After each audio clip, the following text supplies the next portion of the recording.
is brought to you by Head Start Basketball. It's a process, right? That's what I have to tell myself. It is a process, and it's not going to happen overnight. We trying to lay the foundation and building a culture daily, not overnight. Tiffany Sardin is in her first season as the women's basketball head coach at Presbyterian College. She was previously the associate head coach at St. Louis University, where she helped the Billikens win the Atlantic 10 Conference Tournament Championship and earn a bid to the NCAA Tournament. Prior to her one season at St. Louis, Sardin was the head coach at Chicago State, where the 2021-2022 team matched their total number of victories from the previous 4 years combined. As an assistant coach, she has spent time at Longwood, Boston University, Clemson, Illinois Chicago, and Mount Olive. Sardin's stellar playing career at the University of Virginia spanned from 2002 to 2006, where she was a three-time team captain. She helped lead the Cavaliers to consecutive 20-win campaigns as an upperclassman. Hey, Hoopheads! Find your team's dream shooting machine this holiday season during Dr. Dish Basketball's December end-of-year super sale. From now until December 31st, you can unlock the biggest deal of the year. Buy one Dr. Dish CT Plus, get one for $2,000. This offer is only valid while supplies last, so hurry to secure your machines while you can. Learn more at drdishbasketball.com and follow their incredible content at Dr. Dish B-Ball on Twitter, Instagram, Facebook, and YouTube. Mention the Hoopheads podcast and save an extra $300 on the Dr. Dish Rebel, All-Star, and CT models.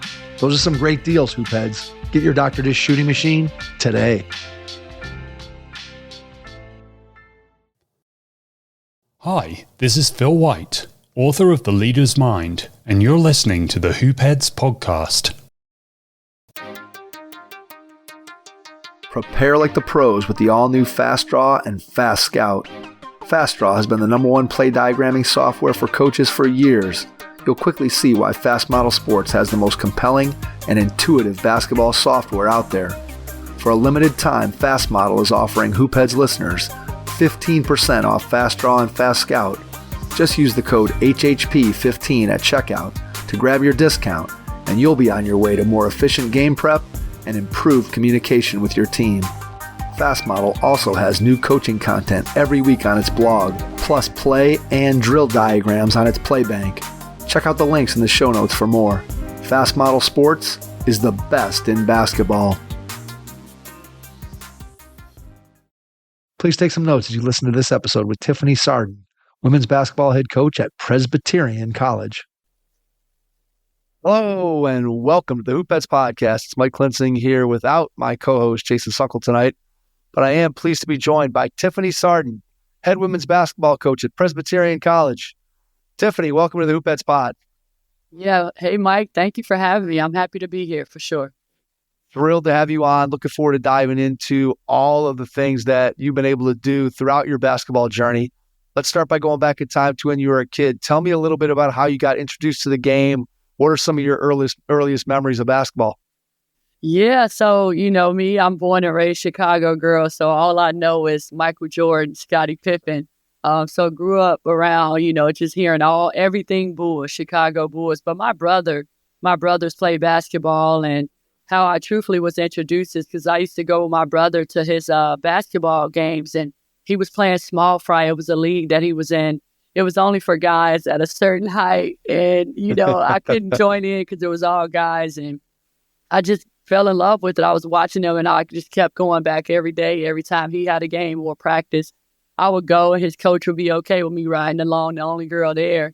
But I would just watch and like, I can do this. I knew I can do it. And eventually it was my time, and, it was my turn to go ahead and give it a shot. And the rest is history from there. So my brother was the one who really introduced me to it, and his small fry basketball team.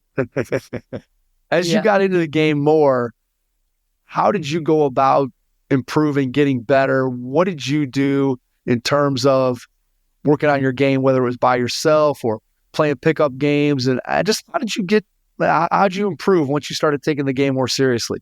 Oh my goodness, this is crazy. So we used to play, look, in Chicago, we have alleys, right? Like where you get a milk carton, a crate, truthfully, like I know this sounds crazy or made up, but we used to nail a crate, a milk carton crate to the tree.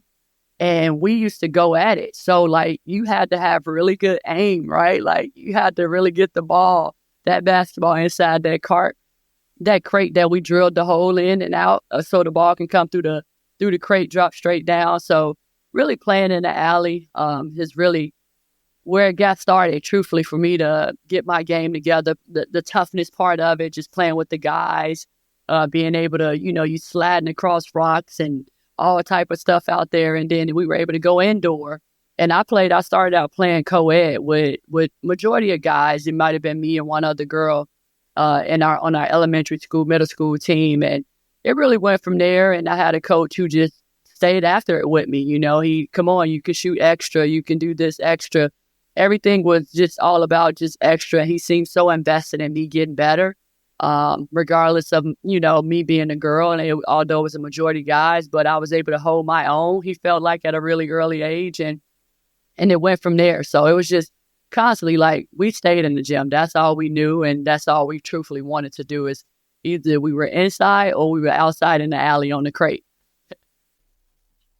So how do you look at the way that the explosion of opportunities for female players today compared to when you were a kid, where obviously you're kind of fighting your way through and with your brothers, and you're playing as one of the only girls in the league or on a team, versus now you have again, you go to these giant AAU tournaments. There's just so much more opportunity for young girls to be able to pick up the game.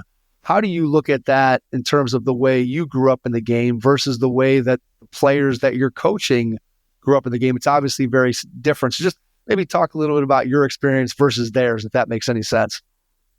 Yeah, no, it's exciting to see, truthfully, because it's rewarding to see how much the game has evolved and how much opportunity is available for the young women right now growing up, where everything was so limited, right? Like it was select tournaments, or you go to select state to play here, or select city was hosting this tournament with X amount of teams. And now it's like, goodness, you can look to the left and right. Everybody got a team now. And hey, you didn't make this team. Okay, this dad over there is creating his own team for his daughter, so it's just so many more opportunities, I would say.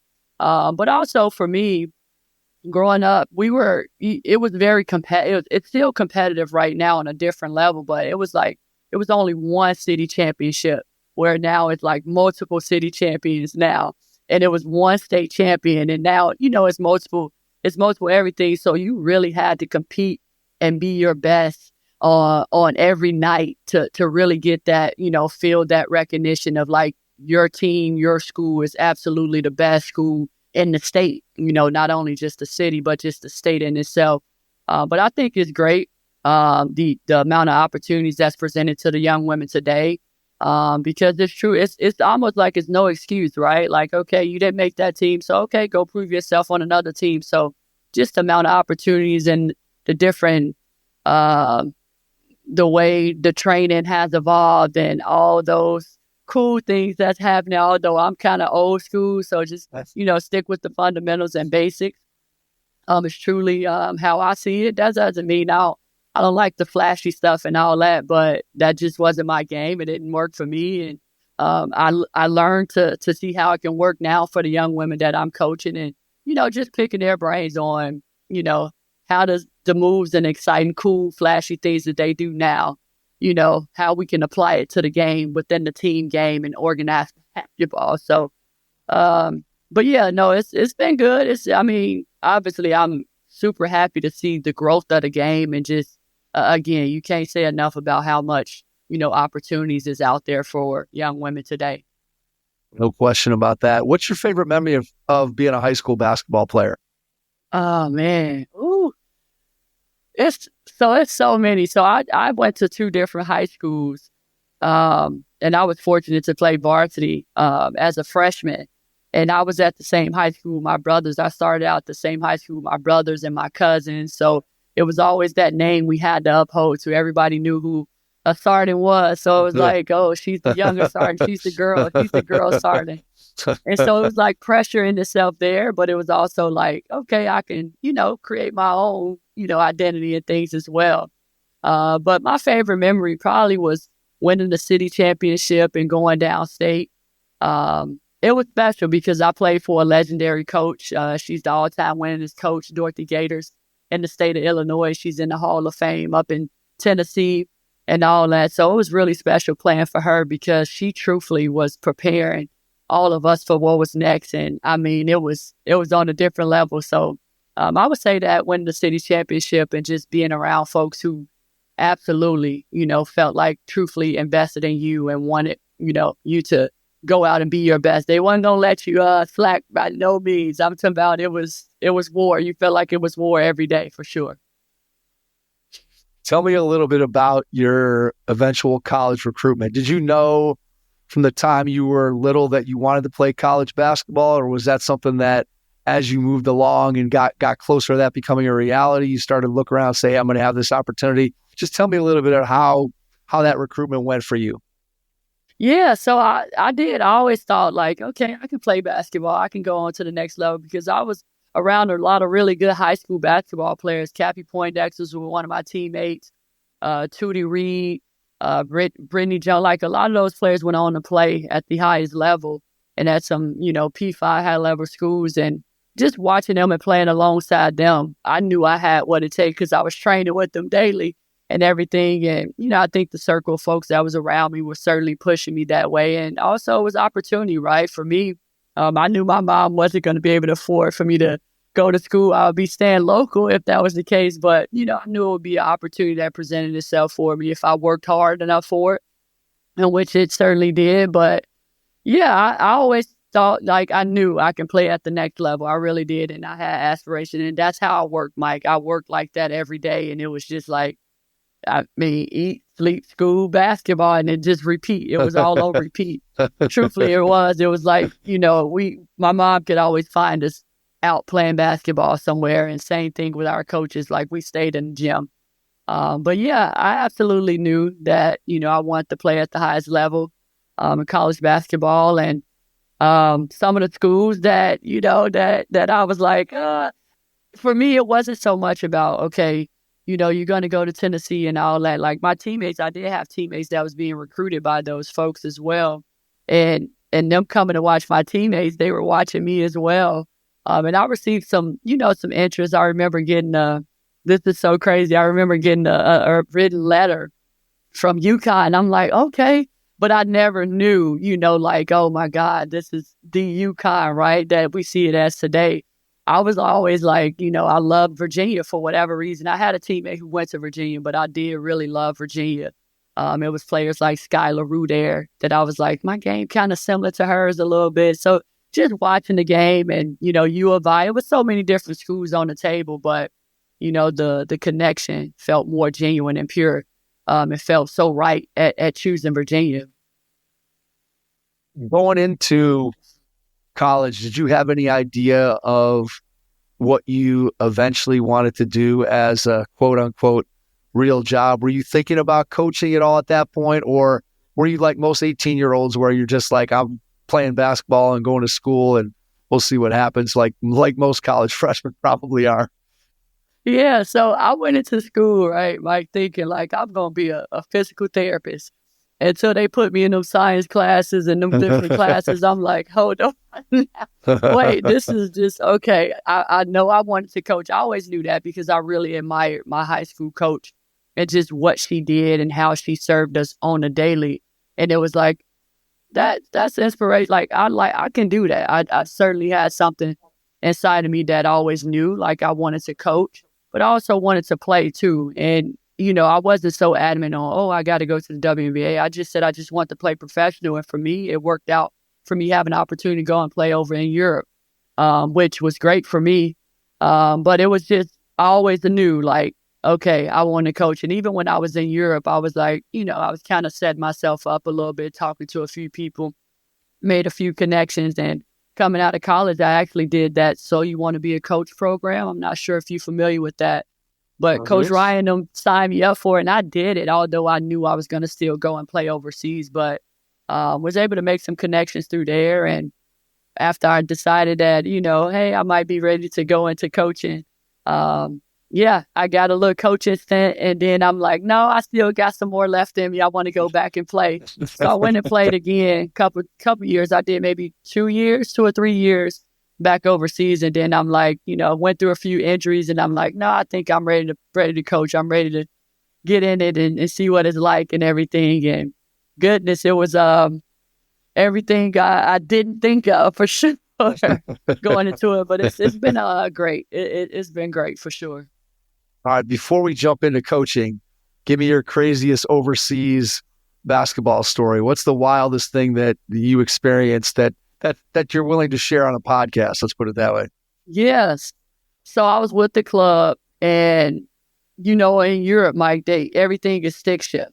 So, like they had us a car set up and everything, and I'm like, oh yeah, I can figure this out. Like, I'm watching everybody else. I didn't think it was going to be that hard. Like, I went to pull off. Like we got right up. We pulled off. Me and my teammate, we pulled off, and we going up a hill. Now Portugal got a lot of hills, and the car, like I couldn't get it to like not stop drifting, so I had to hit the emergency brake.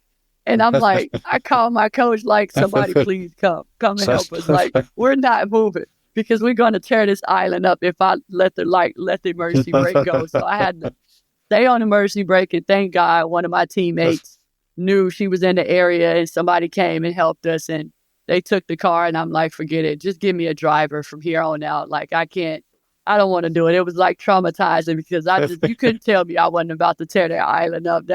That would probably be my craziest story, honestly, was the car situation, because I was terrified. Like, I got it, but nah.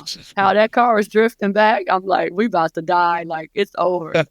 It's so funny because kids today so I learned how to drive a car on a stick shift. And I remember when I was learning that I would get so mad at my dad. I'm like, why can't we have a normal car like other people? Like, why do we have to have this stupid stick shift? And so not only am I trying to learn how to drive, but I'm also trying to learn how to do the stick shift. And then it's funny, the first new car I ever bought, I bought a stick shift because once I had learned on it, I really liked it. And then when that car died, the second car I had was an automatic. I'm like, this is boring. Like, I want something to do with my, I would have been like, this, I don't get it. So yeah, I can completely relate. And then I hadn't driven a stick shift, Tiffany, probably in like, I bet 15 years, and I needed a new car. This is a couple years ago.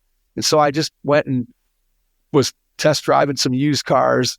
And one of them was a stick. And I was like, man, this is weird. It took me a while to get back to the point where I could do it, especially to your point, like trying to do it on a hill and stuff. If you haven't done that, it's so much harder than anybody who's never done it. Let's put it this way. I can totally picture you and your teammate out on the road trying to get that thing to stay and not roll down the hill. If you can see us, I'm talking about both our feet, like we all hands, feet, everything on the gas, like please on the brake, like don't let it go. Somebody come save us or whatever. But it was crazy. It's the thrill driving the stick. I wish I would have learned. I was telling my mom when it happened, I'm like, why didn't y'all ever teach me how to drive a stick first? Like, seem like that's a more difficult one, but everybody like, no, it's actually easy. I'm like, no, this is crazy. So never again. I haven't gotten in the stick shift since then. Like, you can't really find them. It's really hard. If you want to drive a stick shift, it's hard to find a stick shift car anymore. They almost don't exist at any point. So I guess someday, who knows? Maybe when I get real old, I'll be able to go and maybe find a used car and drive a stick shift again. But all right, let's jump back to the start of your coaching journey. So you start out, if I'm not mistaken, coaching at the high school level. Is that correct? Yeah. I was at William Byrd High School. Crystal Worley was the athletic director who, took a chance on me, right? Like, she knew I was living up in the area. It happened to be in between my time I was in between a break of playing overseas because I had tore my ACL, actually retore, and I happened to be in the area rehabbing with someone and just living in the area for a little bit. And Fran, who's now assistant coach at Kent State, was the coach before I got to William Byrd. So it's so crazy because she was a Virginia Tech Hokie And then here I am, a Virginia Wahoo. So it was really crazy how it all worked out. And yeah, I was able to get my first taste of coaching young women. And whoo, I mean, it was such a humbling experience for sure. What do you remember about it in terms of what hooked you that said, hey, this is something that I want to do for the rest of my life? Because obviously, just from hearing you give that answer, there was obviously a lot of challenges, but there was obviously something about it that hooked you. So what was it that first experience gave you that you're like, yeah, this is what I want to do for the rest of my life? Yeah, I would say, the relationships, but also the development, right? Like, Mike, the whole team that I inherited or had at the school, high school, they do everything. They were playing all sports. But I kid you not, I might have had one basketball player who actually really cared about basketball. Everybody else was volleyball, cross country, soccer, lacrosse. And I mean, we had like great size and everything, but basketball was not their first love. So that in itself, right, you think about it, I'm just finished up playing. And here I am, like, still so competitive.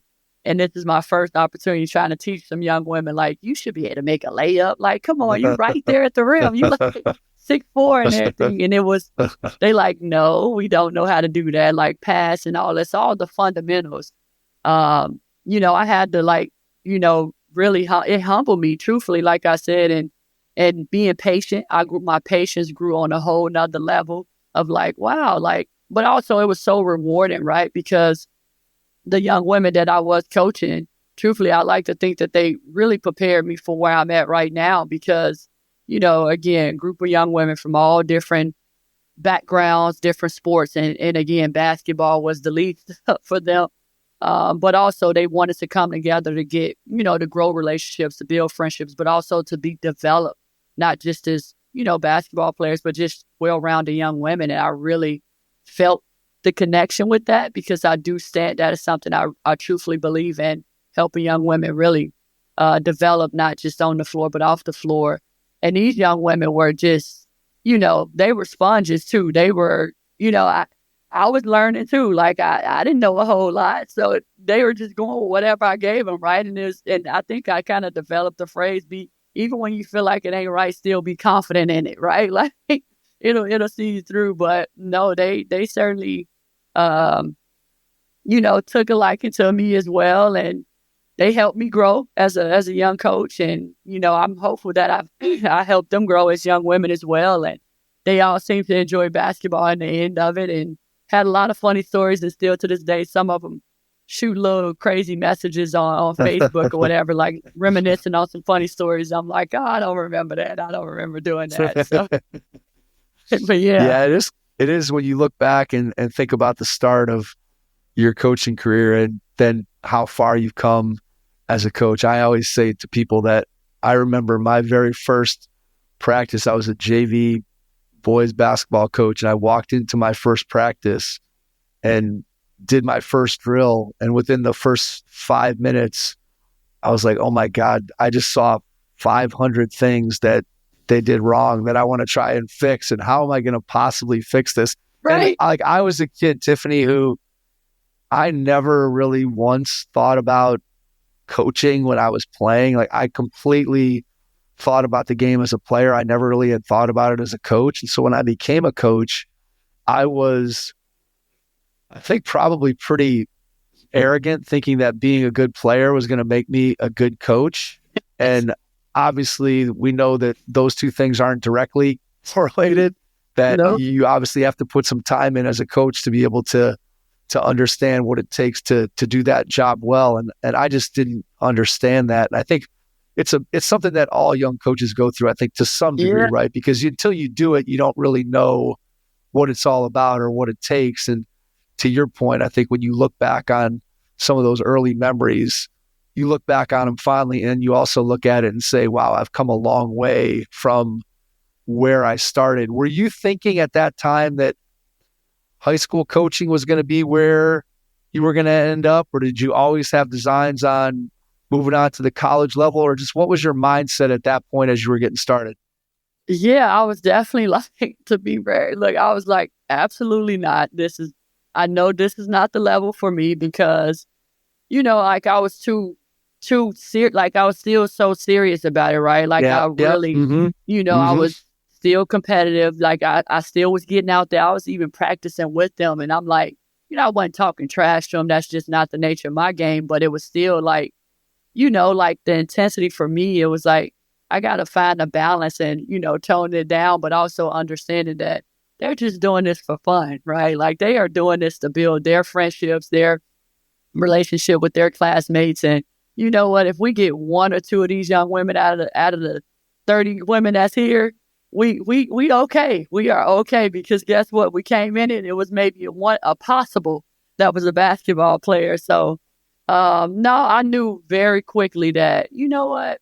This is going to help me grow my patience.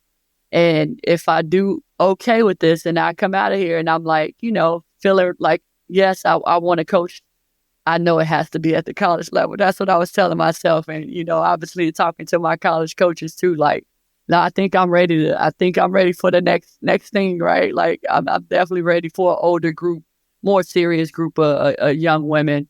Not saying that the high schoolers wasn't, but just my intensity and my passion for it, and how I'm like, these women, like, this is what they want to do,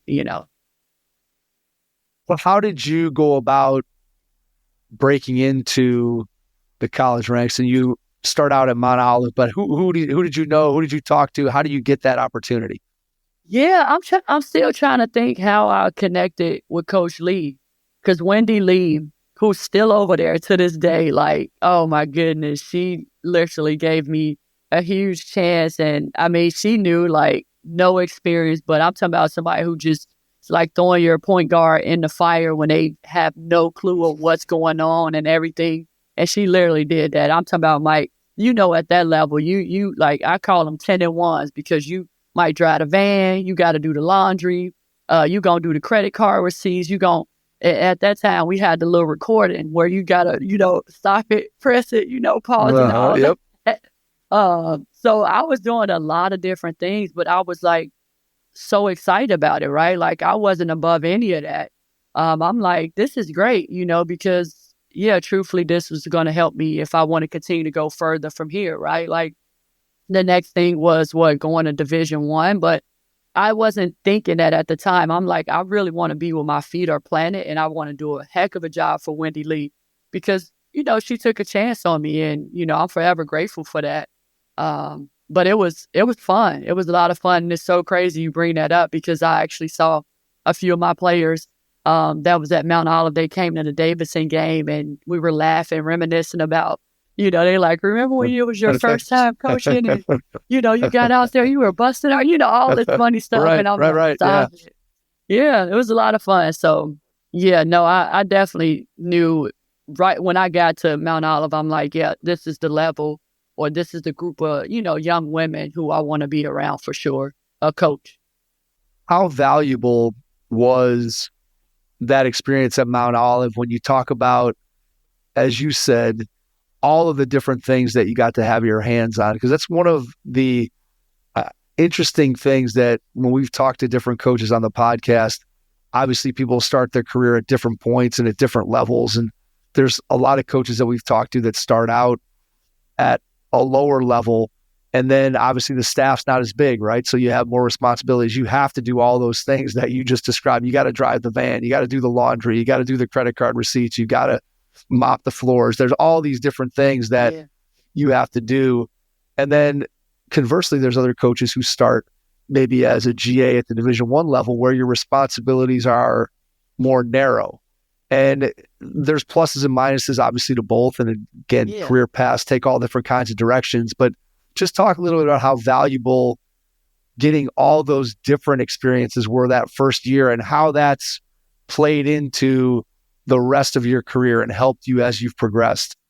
Yeah, it's been extremely valuable. Truthfully, it's been, just going from Mount Olive to UIC and so on, like I had knowledge of all that stuff, right? Like when it was time, because the places I've been fortunate to be a part of, besides one of them where I'm actually having to do my own receipts and, maybe help the manager, would put the clothes in, kind of be able to give some guidance or help to people who are more in those specific areas because I've done it. I have some knowledge of it, like how to create a spreadsheet, right? To take the meals for the players and things like that. So just the knowledge that I was able to gain in that experience is like instrumental for right now a place like here because we are a low Division I school, but we wearing a lot of hats over here. We wearing a lot of hats over here, and again, I'm not above any of these tasks, these small tasks that that are in front of me with pulling out the chairs, helping set up for game day because we a small athletic department and things like that. So to be able to share the knowledge that I gained in my early years at Mount Olive with my staff, my current staff that I have now, they look at me like right now, like, what? You did that? Like, what? I'm like, yeah, I ain't going to be talking about the salary of it. Like, because trust me, if it was the salary that some of them, they would be like, no, heck, no, I ain't working for you. But it's still like, I wasn't even thinking about the money then. You weren't even thinking about like, how I'm going to eat, where I'm going to lay and all that. That wasn't even a thought for me. It was just, I'm getting all this experience that I know that's going to help prepare me for whatever it is that's next in a different place where I might not be doing all these things. I might just be doing one or two, but I'll know how to do them. Yeah. What's the most important lesson or two that you learned during your time as an assistant at your various stops that you feel like helped you when you eventually got an opportunity to be a head coach? What's something that you learned as an assistant that your head coach needs, or something that you feel like, man, being able to do that really prepared me for being a head coach? Yeah, the flexibility, right? Like just being flexible, but also just truthfully, I would say, Mike, it's like connections, right? Like the genuine connections, I would say, with people, because I do think like how you treat people and how you are with people, I do believe it'll come back to you, right? Like so, yes, I've worked with a lot of different coaches. Been around and, have a lot of friends who work for a lot of different people. But I also think we undervalue the relationship piece or, the gratitude of how to treat people. Like that part right there, it gets me every time because it's like, everybody want to win. We know we feel the pressure and, when we in assistant coach role, no, we don't feel it what the head coach feel. We don't. We think we do until we get over there. But, again, it's still like we're still human, right? We're still, people who are trying. But, I would say that just the gratitude of the connection, the genuine connection, and just really serving people, really genuinely serving people, seriously. As you went through your various stops as an assistant, in the back of your mind, were you thinking about eventually getting an opportunity as a head coach? And if that's the case, which I'm assuming it was, how did you prepare yourself for what eventually was going to be that first opportunity at Chicago State in terms of thinking about watching the head coaches that you worked with and saying, hey, I like this piece of what they're doing, or maybe here's something that I would do differently? Or obviously you're learning all different styles of play and different philosophies, X's and O's, Y's. So just how did you sort of put all that stuff together? Are you a Google Drive? Are you a 3-ring binder, old school person? How'd you kind of put together the plan for what you eventually might want to do if you were to get your own program at some point?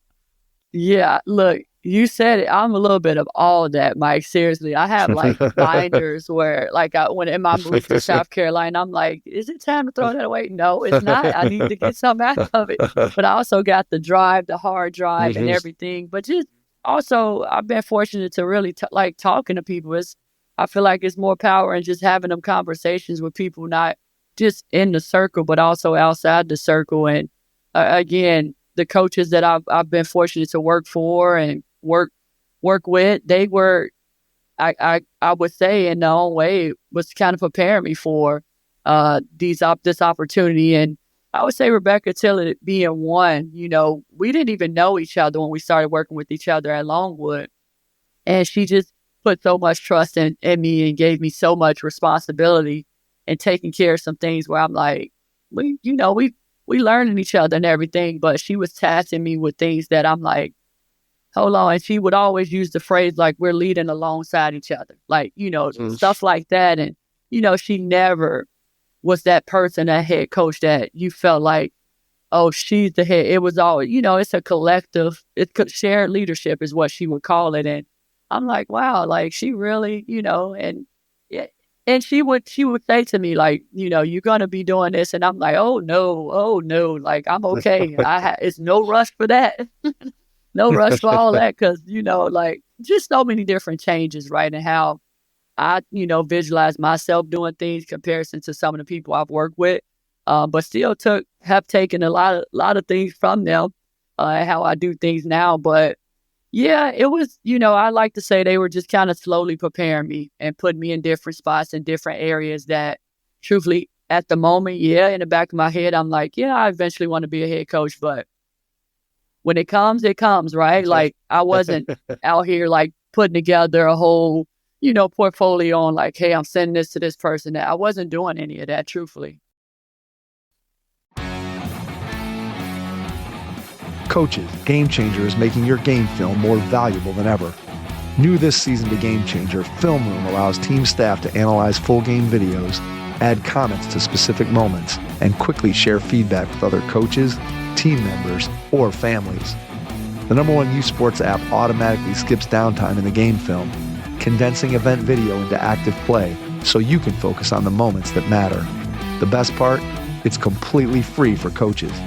Download Game Changer now on iOS or Android and take your coaching to the next level with Film Room on Game Changer. Game Changer. Stream, score, connect.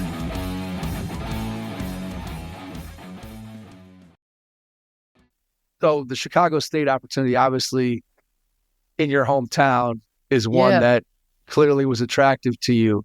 So how does that come to pass? Is that one that the job opens up and you start actively seeking it? Is that one where the job opens up and somebody gives you a call and says, hey, would you consider this position? Just how does that come across your desk?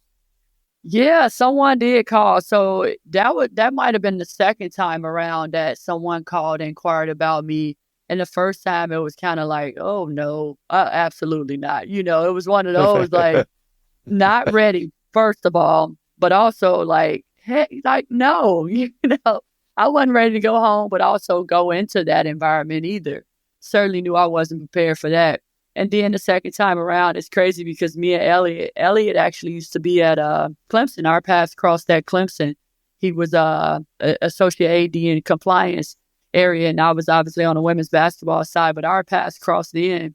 And, he was, a year in at Chicago State, and I'm sure he had a short list, and we talked, and, we connected really well. And, he knew he had some good insight on me and just shared some stuff. And I started doing research as well. And, Mike, obviously I had quite a few people like, well, it is home, right? You get to go home, and if somebody gonna do it, be able to do it. I'm like, man, like this is, I know, like I know, like I knew every bit of like what I was potentially walking into, right? Like I didn't think the pandemic was gonna be the way it was, right? But it was, right? So it was one of those where it's opportunity for me to go home. I did feel like, I think I'm ready for this now. I do think that because it was some other opportunities, some D2 schools, things had presented itself the year before that. And not like, no, I'm not, I'm not interested.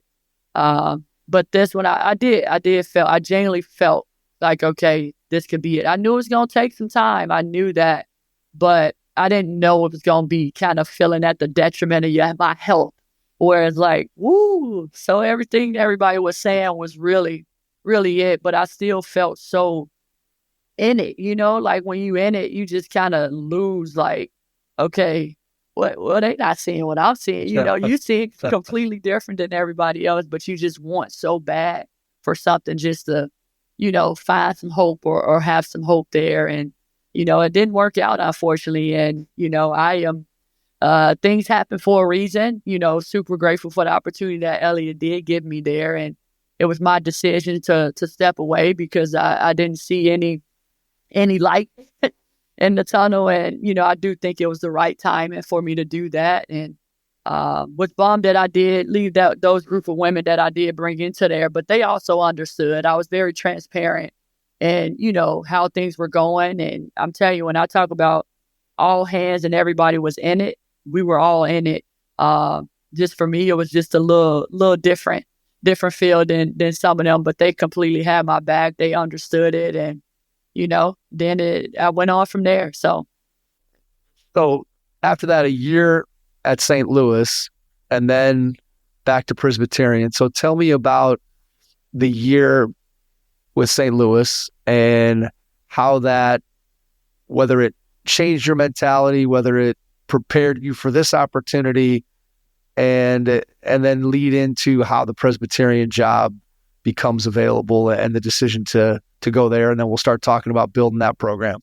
Yeah. So goodness, well, me and Tillit had worked together at Longwood, but Tillit, she was in it with me too at Chicago State, right? She knew everything that I was going through at Chicago State, and she knew the thoughts of, this could possibly, I might be coming up on a break.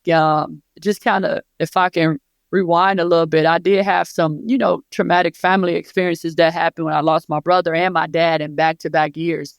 And I never took a break. This was in between my last year at Longwood and coming to Chicago State. So a lot was happening, but I just, basketball kept me occupied and in that space. And she knew, and I was just sharing with her, like, Tilly, I think I'm, probably going to just take a break, right? I just feel so beat up and so just, like, I love this game too much, to not give it my all.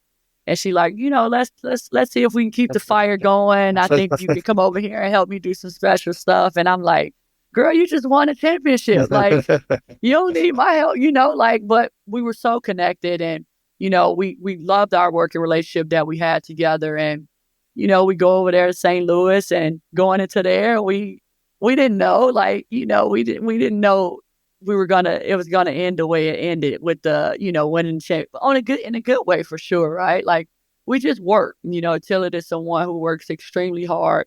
Her staff, the other coaches work extremely hard, and we all, we knew, we kind of already knew the foundation was kind of there. Like, we knew how we wanted to do things, and our connection was work. Like I said, we got a great working connection, and we got to work with those young women, and they started believing, because at first it was kind of like, all right, we going through it. Everybody, season started off a little rocky, and everybody like, hold on now, what's going on here? But we never lost hope. We never lost the faith, and we stayed true to Tillis' process too. We really did, and she stayed on it. She stayed very consistent, and everybody else did too. And eventually, everybody was slowly buying in, and like, okay, we got this, and started really believing on a different level than, despite the outside exterior noise that we were hearing.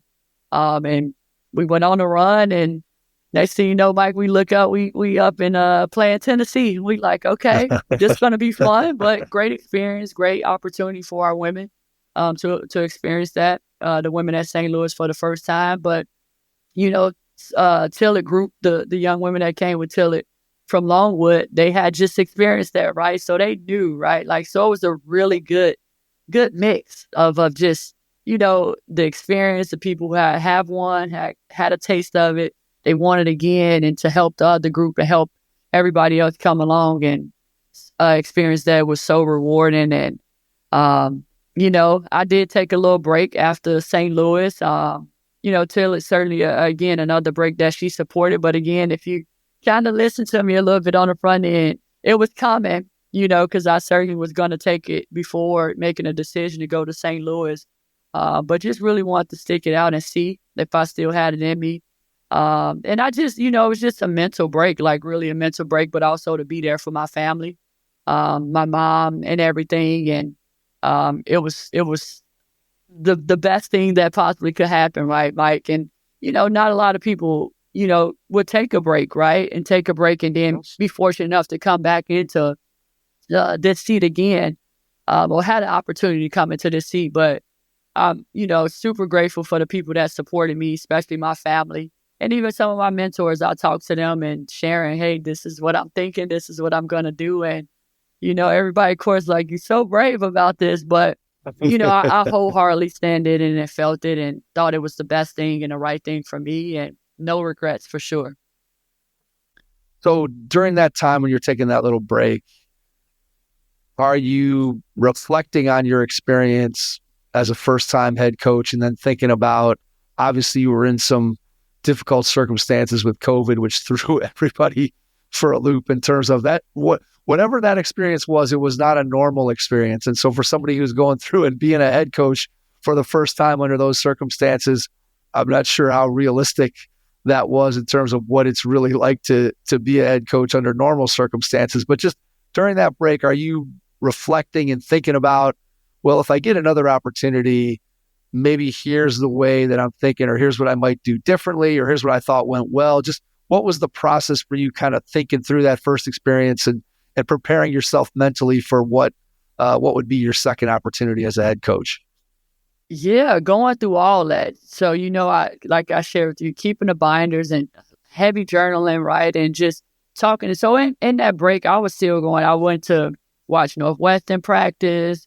I was talking to some of my friends who are in the business coaching. I honestly felt like I was like a part-time consultant, Mike, because, all my friends were still in it. And, we talking over the phone and, I'm just seeing things from a different lens, honestly. And I was able to see things a lot clearer too, in terms of, how I would hire, just so many different things, or how I would do this or how I would do that, just different little things.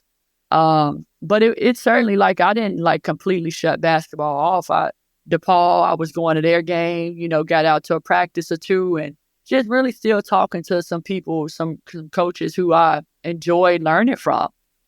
Just talking to them and they all like, you're not done yet. You're not done yet or whatever. And I'm like, no, I never said it. I just, just needed to break or whatever. And I didn't know, truthfully, I didn't know the Presbyterian was going to come so soon. I really did. I was thinking like, okay, if it works out, that's great. But, there were still some opportunities for me to go back into the assistant coach seat. And, to be really honest, I was kind of like, I really like my time, managing my own time and things like that. And, just the balance, the work-life balance that I appreciate so much. Obviously being in the seat, you're able to have a little bit more control over that. But still grind, right? We still grinding, but it was just still, Michelle Meadows to jump to Presbyterian, but Michelle Meadows, was the athletic director at Longwood. And we touched base, we connected with each other and, we connected over some other opportunities that was kind of presenting itself and just also picking her brain on like, what if I don't get into coaching? Like there's got to be some other opportunities or something that I can do. Like I love the game, what other way can I serve, be in this game or be connected to doing something around basketball. And, she was talking and just throwing out some different things and just, she's such a helper and a giver and she's anything you need me to do, just let me know and all that. And somehow Presbyterian came up and she knows the athletic director. Her and D. Nichols are really good friends. And, they had a conversation and, D, we talked and there was interest from me and her.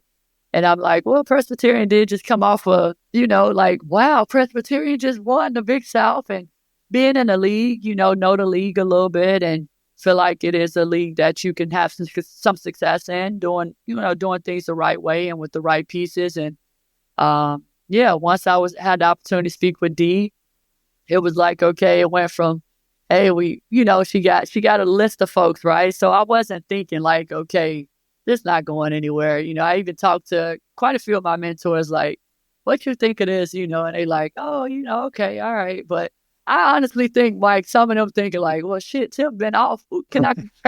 She's yeah, been you're off. good. She's been off a year. There's no way. But no, like it really worked out. And I do think, Dee obviously seen something in me and our connection was good. I got to meet with a group of folks and felt like Presbyterian honestly is headed in the right direction. They like basketball here. They want basketball to do well, especially after getting that taste of it, right?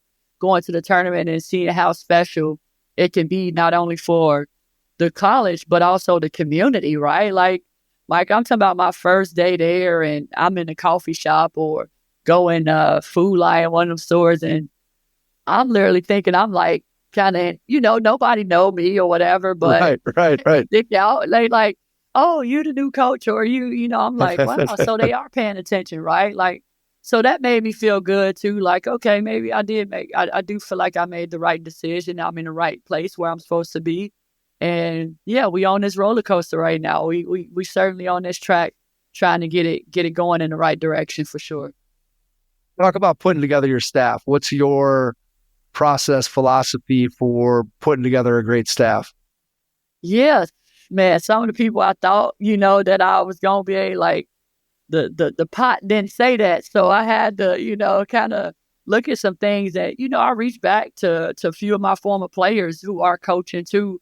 But also, they reached out inquiring about some people that they knew as well. So it was like, people throwing you names and all that. And I really was like going through the process. And it did take me a while, Mike, to really hire some people because, I really believe in hiring good humans is what I say, really good people, right? Like, and, you still make some mistakes along the way and you really try to weed out the ones you really feel not a fit. But, the staff that I have now has been great. It's a young group of coaches who, have been coaching for some short years, but played at a really high level. And they're hungry and they are workers, which I greatly appreciate. And I did some heavy research on them. And, I think one point our HR lady and Dee were thinking like, you really taking your time with this process because, we coming up on recruiting stuff and I'm still a one-woman show. And I'm like, in my head, all I could hear is hire slow. The rest after that. But I'm just thinking like, let me take my time. Let me try to do this right, comparison to what some things I learned about myself at Chicago State in that first time around on the type of people. And again, I had some awesome people with me at Chicago State, but I couldn't get those people again because they're in, really good places and positions now and doing really great things in their life. But, this group of coaches that I have now, I did some work. I mean, I really did do some work and, we're learning daily for sure. How do you divide up responsibilities on the staff? You said how?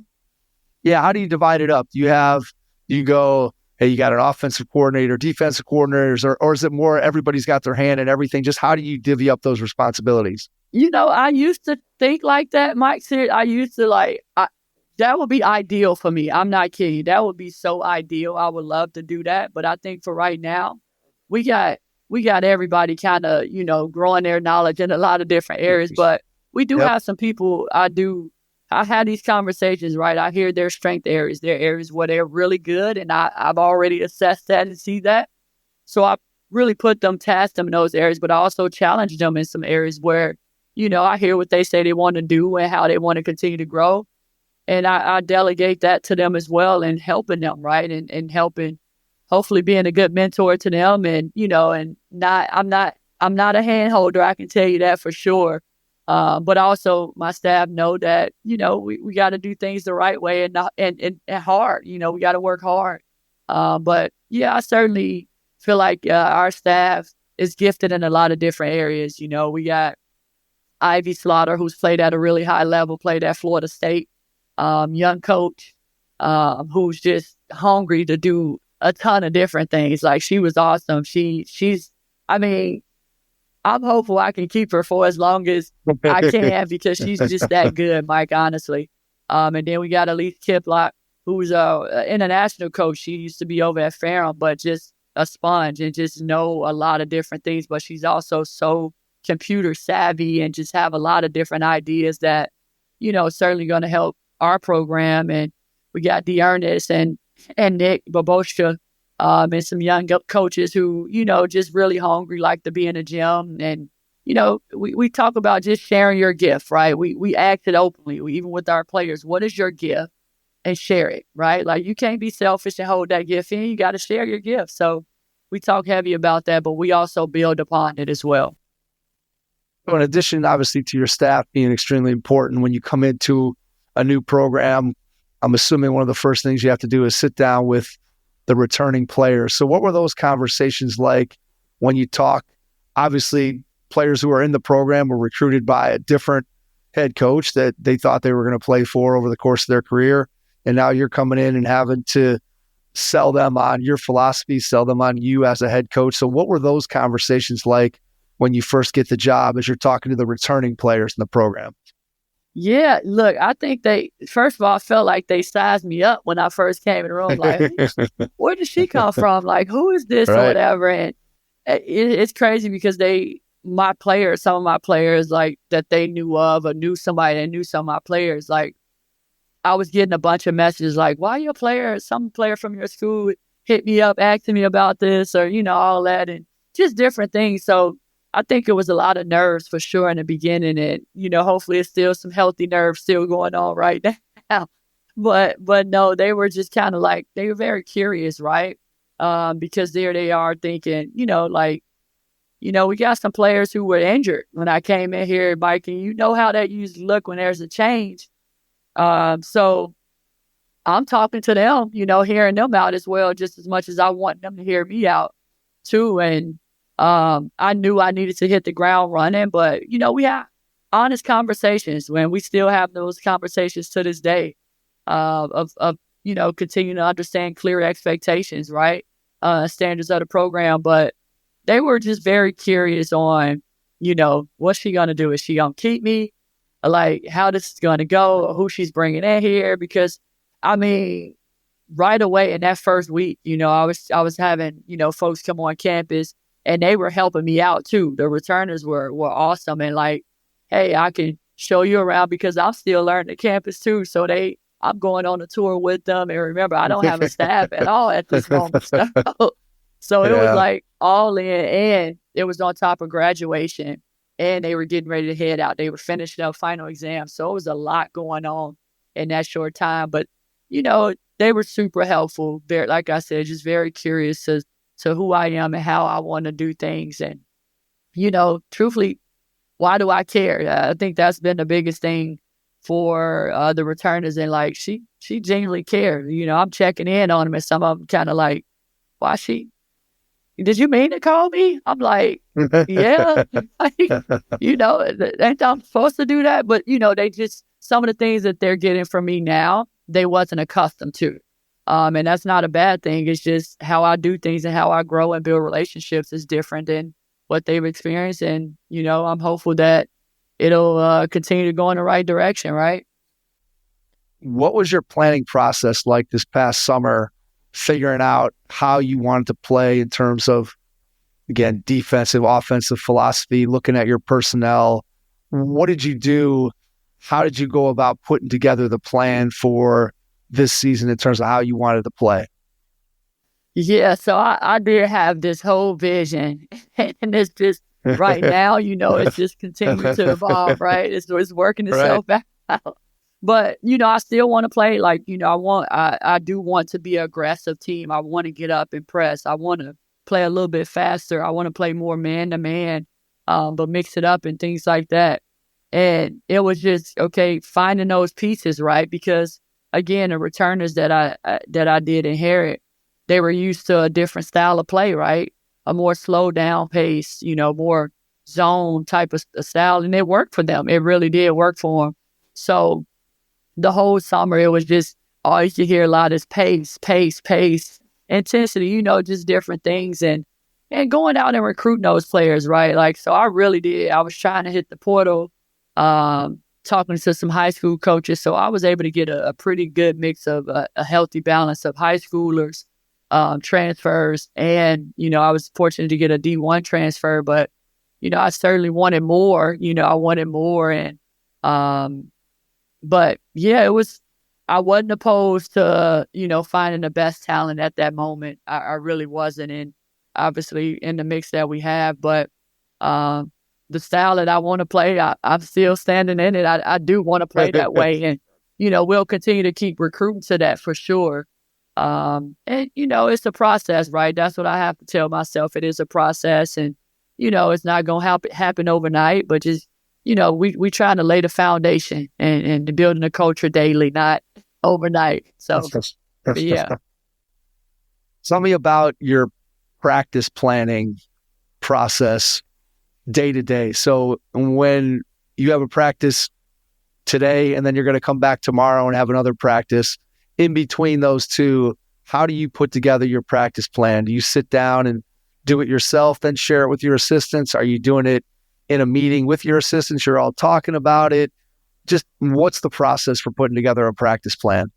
Yeah, so we have like a pre-practice meeting, and we've had some post-practice meetings as well. And, we talking about it. We like get practice film. I'm watching film. Like, I'm learning and looking at everything possible to help continue to get us better in whatever way is necessary. But, I'm encouraging my staff, and heck, we've watched film together as a staff too. And I tell them, hey, what you all see in practice, what is something that, you all feel like we need to keep working on or whatever. And also, I believe what my eyes tell me every day. So I use that as the judger too. Like, how we be sometimes so adamant on, this is what I know I want to do, but what you're seeing, I got to tweak this, I got to adjust it. So, one thing too that I'm learning, Mike, as well, is I can't put everything on the practice plan. I can't, because, we get stuck in a few things that I'm like, we really Absolutely. have to get good at something, one or two things, and that's what we're going to stick with. But yeah, like it's a collaborative effort in planning practice.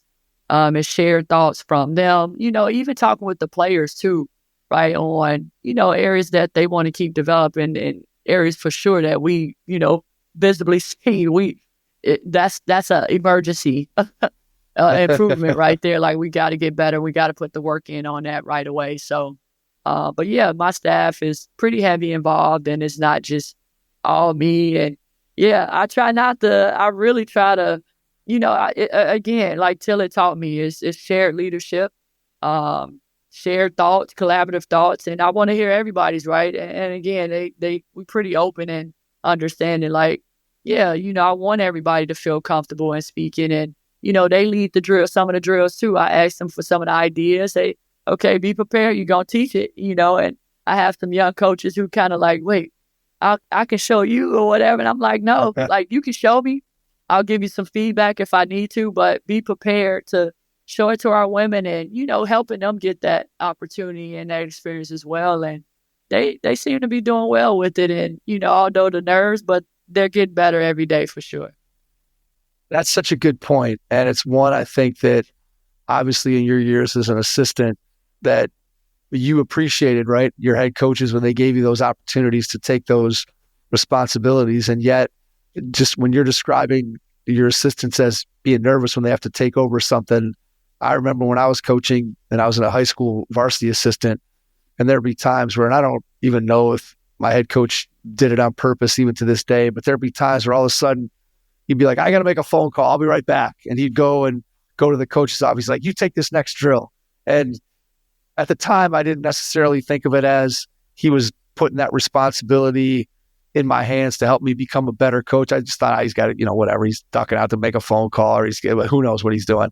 And now I look back on it, and to your point, I'm sure that part of the reason why he was doing that was to give me that responsibility and have me kind of take that over and take some leadership and take some responsibility for it. And it's certainly a huge way to be able to grow your staff. And then the second point that I really like that you made was talking about in designing a practice.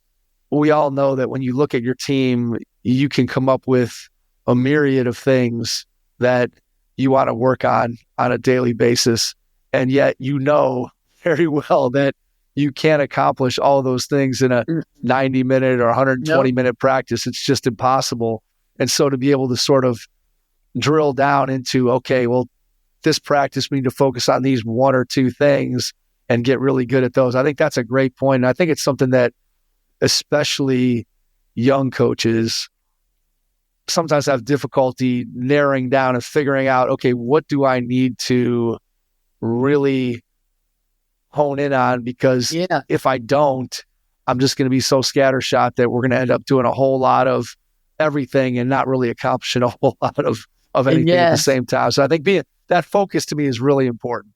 Yeah, no, it really is. It's, again, I'm still learning to this day because I'm like, it might not be reflecting right now what we're doing. And I promise you, we ain't doing everything. We really try to minimize some of the things, and it's about to show up. It is going to show up, and we know that. But yeah, no, it's important. It really is. And like you talked about, with some of the coaches I was fortunate to be under, they did put me, in those positions. And only thing for them, it was like, it would be in the moment, right? Hey, Tim, what was that play you talked about? Show them right now. And it's like, wait, what? Like, hold on. Well, Mike, if I can share a story, one of my coaching at UIC, Regina Miller, right? Like, I don't know if you know Regina Miller, but she used to be at UNLV and longtime coach there, and she's at UIC. This is my first Division I assistant coaching opportunity, and she we in the game, Mike. Like, you talk about the moment. And she's like, Tip, draw that play for them, right? Like, it's a timeout, Mike. Like, first year there, everything. And they give me the board. And, Mike, I'm talking about, I'm drawing it, but the top on the marker was never off. The horn blow, horn blow. And the assistant coaches and them look at me like, God damn. Like, I'm like, whoops. That's right. So you talk about just being prepared and all that stuff. And like, I had no clue because Regina, if you know Regina, she controlled everything. So for her to just out of nowhere, like, that surprised everybody. Well, Tip, draw that play up. And I'm like, that's drawing funny. Away. But nothing was on the board, Mike. Nothing was on there. And they like, godly, just forget it. That is, when you get put on the spot like that, it's funny. So even I'll give you a similar story. So I help coach my daughter's AAU team, and I'm just an assistant coach. And so I do a lot of stuff in practice and in games. Usually I'm just, I'm sitting on the bench. I'm kind of I'm the cheerleader guy. I'm just doing my thing. But every once in a while, our head coach will be at the end of a game, or there'll be some moment he'll be like, "Hey, can you draw up an out of bounds play?" I'm like, "You mean one that we've never done before that you want me to draw up on the clipboard?" I'm like, "Well, sure, I could try to come up with something, right. And see what I can do." So yeah, again, part of being a coach, right, is you talked about it earlier, is being adaptable, being flexible, being able to jump in and do things kind of off the cuff. And yeah, it's again, there's positives to it. And one of the things, again, as a head coach that you want to do is to be able to develop your staff and help them to get to where they want to go in their careers. And again, in addition to coaching your team and having success on the floor with your players, developing your staff, I think, is also an important part of being a head coach and having success. And I know that it sounds like that's exactly what you learned in your time as an assistant, exactly what you're going to continue to do as a head coach as you move along.